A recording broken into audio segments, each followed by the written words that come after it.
మీ పిల్లల డాక్టర్ కళ డబ్బు వల్ల ఆగిపోవద్దు. కేవలం 18 లక్షల నుంచి MBBS విదేశాల్లో. అందరికీ నమస్కారం. నేను శిరీష. ప్రస్తుతం మనతో పాటు ఉన్నారు ప్రముఖ ఆధ్యాత్మికవేత్త, జ్యోతిష్య పండితులు శేషగిరి రావు గారు. గురుగారితో మాట్లాడతాం. నమస్కారం గురుగారు. నమస్తే అమ్మా. గురుగారు, ఆగస్టు మాసంలో ద్వాదశ రాశులైన కర్కాటక రాశి వారికి ఈ మాసంలో ఎలా ఉండబోతుందంటారు? ఎలాంటి జాగ్రత్తలు తీసుకోవచ్చు అంటారు? ఆర్థిక పరంగా, ఆరోగ్యపరంగా ఈ మాసంలో వీరి గ్రహ గోచారం ఏంటి? ఎలాంటి కష్టాలు ఎదుర్కొంటున్నారు? ఎలాంటి ఫలితాలు ఉండబోతున్నాయి అంటారు? కర్కాటక రాశి వారికి అయితే కనుక చాలా విషయాలు కొంతవరకు ఇబ్బందిగానే ఉంది. ఎందుకంటే వీరి యొక్క ఉద్యోగ కారకుడైతేనేమి, బుద్ధి కారకుడైతేనేమి, సంతాన కారకుడైతేనేమి ఇప్పటికే వ్యయ స్థానంలో సంచరించడం అనేది జరుగుతుంది. తర్వాత లాభాధిపతి శుక్రుడు కూడా నీచంలో ఉండటం అనేది జరుగుతుంది. తర్వాత మరి అసలు ధన కారకుడు రాశిలోను తర్వాత స్వచ్ఛతల్లోకి రావటం అనేది ఉంటుంది ఆగస్టు 17కి. కానీ సో ఎలా చూసుకున్నప్పటికీ కూడా వీరికి అన్ని రకాల విషయాలు కూడా ఏదో రకంగా కొంత మెలిపెట్టేలాగానే ఉండటం అనేది అయితే కనుక జరుగుతుంది. మరి కుటుంబ వాతావరణం కూడా ఎలా ఉంటుందంటారు? కుటుంబం పట్ల ఎలాంటి జాగ్రత్తలు తీసుకోవచ్చు అంటారు? అన్ని ఇందాక మనం చెప్పుకున్నట్టుగా, ఎందుకంటే ఇటు బుద్ధి కారకుడు నీచంలో ఉండటం, ఉద్యోగ కారకుడు నీచంలో ఉండటం, ఇంటి కారకుడు నీచంలో ఉండటం, లాభాధిపతి శుక్రుడు ఆగస్టు నుంచి నీచంలో ఉండటం, సో ఇవన్నీ కూడా కొంతవరకు ఇబ్బంది వీళ్ళకి. సో అందుకని ఇంట్లో కూడా అంతలోనే ఆనందం, అంతలోనే దిగులు అన్నట్టుగా ఉంటుంది తప్ప ఒక రకమైన మానసిక చింతతోనే ముందుకెళ్ళటం అనేది ఎక్కువగా కనిపిస్తుంది. మరి గురుగారు, ఈ మాసంలో పెట్టుబడులు పెట్టాలన్నా, కొత్తగా వ్యాపారం స్టార్ట్ చేయాలన్నా చేయొచ్చు అంటారు?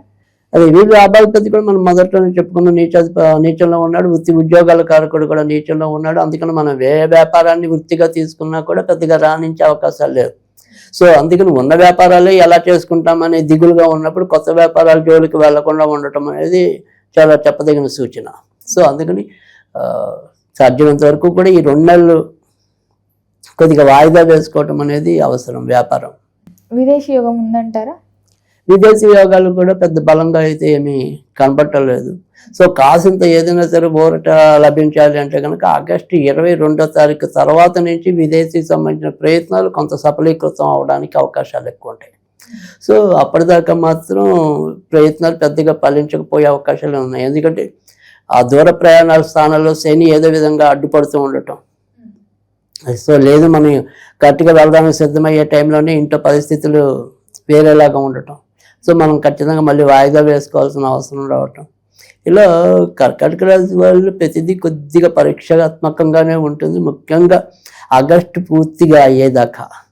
సో అందుకని ఆగస్టు అయితే కొద్దిగా ఊరట కొన్ని విషయాలైనా సరే లభించడానికి ఉంది. మరి గురుగారు, గృహయోగం, వాహన యోగం కూడా ఉందంటారు ఈ మాసంలో? ఈ నెల అంతా కూడా గృహ యోగం అంటే ఓన్లీ అమ్మే వాటికి మంచిది కానీ కొనే వాటికి మంచిది ఉండదు. అంటే మనం ఏదైనా సరే ఇప్పటిదాకా ఒక స్థలం అమ్మకం పెట్టాం, అమ్ముడు పోవట్లేదు, లేదు ఒక ఇల్లు పెట్టాం అమ్ముడు పోవట్లే. సో అమ్ముడు అవ్వాలి అనే దానికి మంచిది, కొనుగోలు చెయ్యాలి అనుకునే దానికి మంచిది కాదు.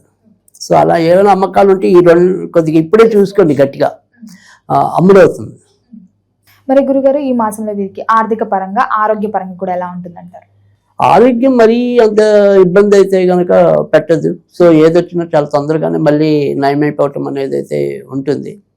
కానీ ఈ వృత్తి ఉద్యోగాలు, ఆర్థికము, లాభాలు ఇలాంటివి మాత్రం వీళ్ళు కష్టపడేదానికి పెద్దగా ఫలితం లేకపోవటమే కాకుండా ఒక్కోసారి ఉద్యోగాల్లో ఉన్నవారికి ఇందాక మనం మొదట్లో చెప్పుకున్నట్టు ఆకస్మికంగా ఒక్కోసారి మార్పులు కూడా సంభవించే పరిస్థితి ఉంటుంది. సో అందుకని కొంత జాగ్రత్తగానే ఉండటం అనేది అవసరం. మరి గురుగారు, విద్యార్థులకు ఎలా ఉంటుందంటారు ఈ మాసంలో? రైట్, మనం ఇందాక చెప్పుకున్నట్టు కుజుడు వీళ్ళకి యొక్క బుద్ధికి కారకుడు ఆయనే. తర్వాత చదువుల్లో ఏదైనా సరే రాణింపు రావాలన్నా కూడా దానికి లాభాధిపతి బలంగా ఉండాలి. సో లాభాధిపతి నీచంలోనే ఆగస్టు నుంచి ఉండటం అనేది కూడా జరిగింది. సో అందుకని ఇక్కడ శుక్రబలం లేదు, కుజబలం 2 లేదు. సో కాకపోతే రాశిలో గురుడు ఉండటం వల్ల కనీసం అత్యవసర మార్కులతో అయినా సరే అలా నెట్టుకు రావటం అనేది, అంటే ఖచ్చితంగా మనం ఎక్స్పెక్ట్ చేసే మార్కులు ఏవైతే ఉంటాయో వాటికి ఇది అందుకోలేకపోవటం అనేది అయితే ఉంటుంది మన గోల్స్. సో అలాగని పూర్తి కంప్లీట్ బ్యాక్ అవటం అనేది ఉండదు. బట్ అంతే అలా నచ్చామా అంటే నచ్చాము అంతవరకే, అంతే తప్ప మరీ ఆనందపడిపోవడానికి చంకలు బాదుకోవడానికి లేదు, ఏమీ లేదు, ఏం అద్భుతాలు జరగవు పెద్దగా.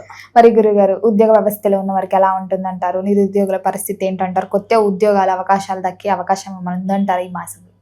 ఉద్యోగస్తుల్లో కూడా మనకి ఇదే కుజుడు వల్ల కొంతవరకు సమస్యలు రావడానికి ఉంది. ఆకస్మికంగా ఉద్యోగాలు పోగొట్టుకోవడానికి కానీ, ఉద్యోగ మార్పులకి అన్వేషించే వాళ్ళకి ఉద్యోగ మార్పులు పొందడానికి కానీ కొంత ఈ రకమైన, అంటే ఇప్పటిదాకా మనం ఏది సరే ఉద్యోగాల్లో మనం ఏం మార్పు కోరుకోకపోయినా ఒక్కోసారి మార్పు వచ్చే పరిస్థితి కూడా ఉంది.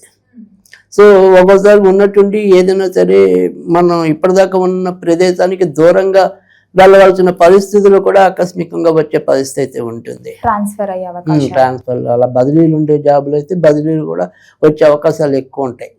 వెళ్ళాలంటారా? వెళ్ళొచ్చా? బాగుంటుంది. వెళ్ళాల్సిన పరిస్థితి కంపల్సరీ ఉంటుంది, అంటే తప్పించుకోవడానికి ఉండదు.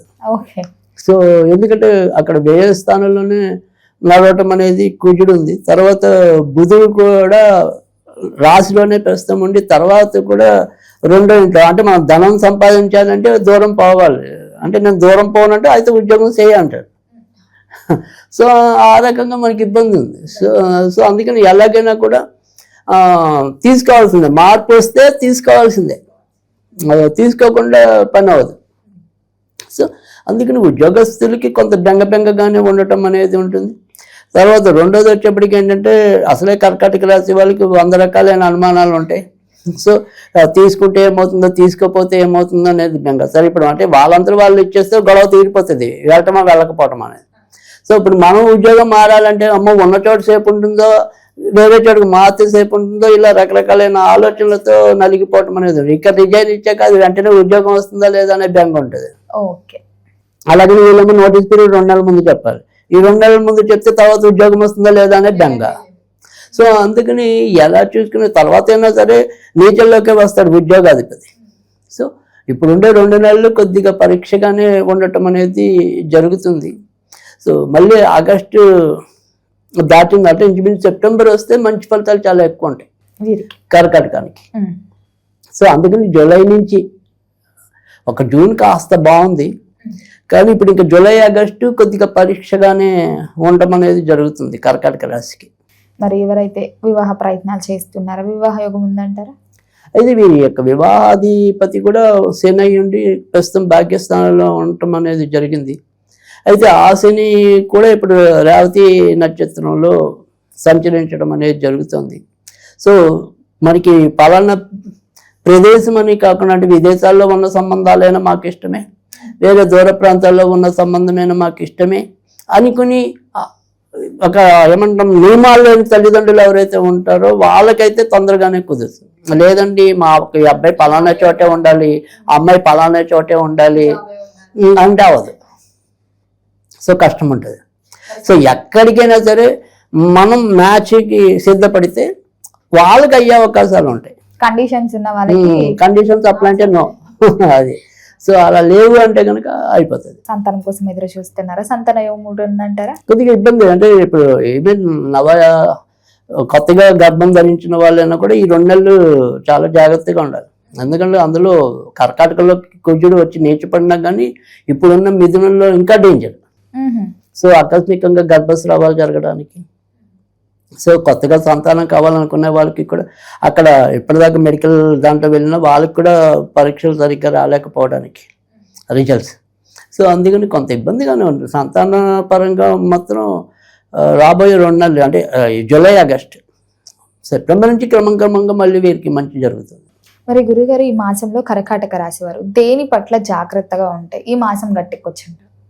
అంటే ఏదైనప్పటికీ కూడా ఉద్యోగాల్లో అంటే కొత్త మార్పుల కోసం సాధ్యమైనంత వరకు అన్వేషించకుండా ఉండటం. సరే ఇంకా వాళ్ళు మార్పు ఇచ్చినప్పుడు మనం మన చేతిలో ఏమి ఉండదు.